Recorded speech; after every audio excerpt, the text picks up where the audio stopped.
الحمدللہ رب العالمین والصلاة والسلام علی سید الانبیاء والمرسلین اما بعد فاعوذ باللہ من الشیطان الرجیم بسم اللہ الرحمن الرحیم۔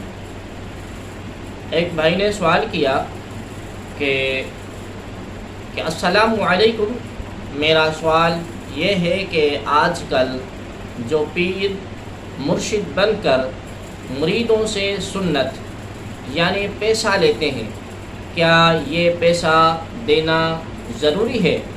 بعض اوقات لوگ کہتے ہیں کہ اگر مرشد کو سنت نہیں دی تو سائیں بد دعا دے گا، اور کیا ایسے پیر کو مرشد بنانا جائز ہے جو نماز بھی نہ پڑھتا ہو، چاہے وہ عبد القادر جیلانی کے خاندان کا کیوں نہ ہو؟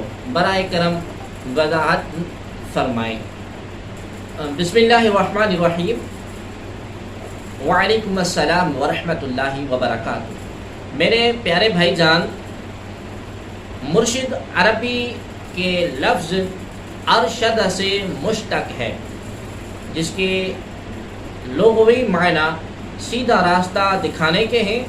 اصطلاحاً مرشد اس شخصیت کو کہا جاتا ہے جو اللہ اور اس کے رسول صلی اللہ تعالی علیہ وآلہ وسلم کے احکامات اور شریعت کے متعین کردہ اصولوں کے مطابق نہ صرف خود زندگی گزار رہا ہو بلکہ دوسروں کو بھی راہ ہدایت کی طرف بلاتا ہو۔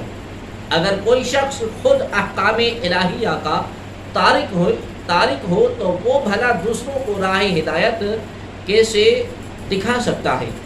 قرآن مجید میں اللہ تبارک و تعالی ارشاد فرماتا ہے، بسم اللہ الرحمن الرحیم، من یہد اللہ فہو المہتدی فلن تجد له ولیا مرشدا، یعنی جسے اللہ ہدایت فرما دے سو وہی ہدایت یافتہ ہے، اور جسے وہ گمراہ ٹھہرا دے تو آپ اس کے لیے کوئی ولی مرشد یعنی راہ دکھانے والا مددگار نہیں پائیں گے۔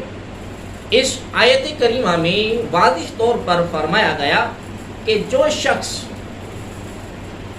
اوامر اور نواہی، حلال اور حرام، حدود اللہ کی تمیز نہ کرے وہ نہ مرشد ہو سکتا ہے اور نہ مرشد یعنی مرید ہونے کا اہل ہے۔